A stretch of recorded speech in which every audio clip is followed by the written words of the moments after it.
മീൻ പിടിക്കാനായി പാടവരമ്പത്ത് കൂടെ പോകുമ്പോഴാണ് യാദൃച്ഛികമായി 4 കൂണുകൾ കണ്ണിൽപ്പെട്ടത്. ഈ കൂണുകൾ ശബ്ദമുണ്ടാക്കാതെ പറിച്ചെടുത്തില്ലെങ്കിൽ പിന്നീട് അവ അവിടെ ഉണ്ടാകില്ലെന്നാണ് പഴമക്കാർ പറഞ്ഞു വരാറുള്ളത്.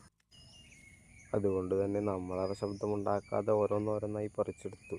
പിന്നെ ഈ കൂണുകൾ കാണുമ്പോഴേ നമുക്കറിയാം ഇവ ഭക്ഷ്യയോഗ്യമാണെന്ന്.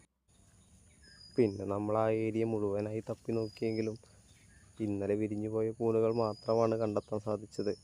ഒരു ദിവസം മുന്നേ അതെല്ലാം വിരിഞ്ഞു പോയിരുന്നു.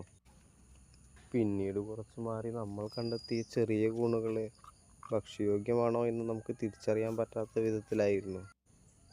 നമ്മൾ ആ കിട്ടിയ കൂണുകളെല്ലാം എടുത്ത് വീട്ടിൽ കൊണ്ടുപോയി കറി വെച്ച് കഴിച്ച് 4 ദിവസത്തിന് ശേഷമാണ് നമ്മൾ ഈ വീഡിയോ അപ്ലോഡ് ചെയ്യുന്നത്.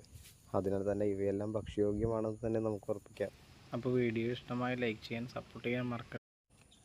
മീൻ പിടിക്കാനായി പാടവരമ്പത്ത് കൂടെ പോകുമ്പോഴാണ് യാദൃച്ഛികമായി 4 കൂണുകൾ